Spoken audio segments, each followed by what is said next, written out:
বাংলাদেশ টিমের যারা খেলা দেখে নিয়মিত, যারা খেলা প্রেমী ভাই, তাদেরকে বলছি, তাদেরকে আমি আজকের জন্য অভিনন্দন জানাইতেছি। যারা এই টাইম লস করে ওদের এই খেলা দেখে টাইম লস করে আফসোস করতেছেন, তাদেরকে আমি অসংখ্য বাংলাদেশ খরগোশ টিমের পক্ষ থেকে অভিনন্দন জানাইতেছি, শুভেচ্ছা জানাচ্ছি যে আপনারা মানে একদম টিভির দিকে তাকাই থাকেন ম্যাচ ধ্যানে যে বাংলাদেশ ভালো খেলবে, হ্যাঁ বাংলাদেশ খরগোশ টিম ভালো খেলবে, কিন্তু ওদের তো ব্যাটিংয়ে নামলেই ওদের ডায়রিয়া ছোড়ে। কখন কে যাইবে তাড়াতাড়ি, এত পরিমাণে ডায়রিয়ার স্পিড ওদের থাকে, মানে কীভাবে তাড়াতাড়ি মানে উইকেট ফেলাই তাড়াতাড়ি যাইবে, ওদের বাথরুম এসে যায়। ডায়রিয়া তো ছড়লে ওদের মানে অল্পর মধ্যে সব কমপ্লিট হয়ে যায়, কেউ দাঁড়াইতে পারে না।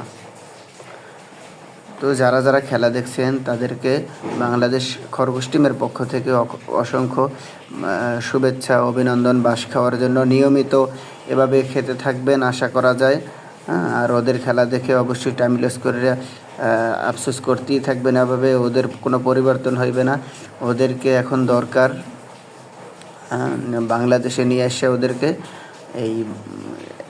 এই যে বর্তমানে অনেক জায়গায় জমি চাষ করতেছে, হাল চাষ করতেছে, ওইখানে নামাই দেওয়া দরকার, বুঝছেন? ওখানে নিয়ে হাল চাষ করানো দরকার ওদেরকে।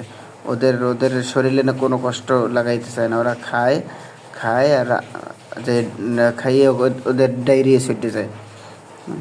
আর বলারগুলোও হচ্ছে বোতা বলারদের দিয়েও কোনো কাজ হয় না, আর ব্যাটার দিয়েও কোনো কাজ হয় না। ওদেরকে এখন কি বলবো, শালাকে কোনো সেন্স নাই, মাথায় ডিস্টার্ব, পাগল ছাগল। ওরা মাথায় সেন্স থাকলে জেতা ম্যাচগুলো হারিয়ে যায়, আর আমরা ওদের খেলা দেখে টাইম লস করি, পরে আফসোস করি। ভাই, যারা যারা খেলা দেখবেন তাদেরকে আমি মানে অগ্রিম বাঁশ খাওয়ার জন্য শুভেচ্ছা জানাইতেছি, অভিনন্দন জানাচ্ছি। নিয়মিত বাঁশ খান, এছাড়া তো কিছু করার নাই ভাই আমাদের। আমরা তো মানে কি বলবো,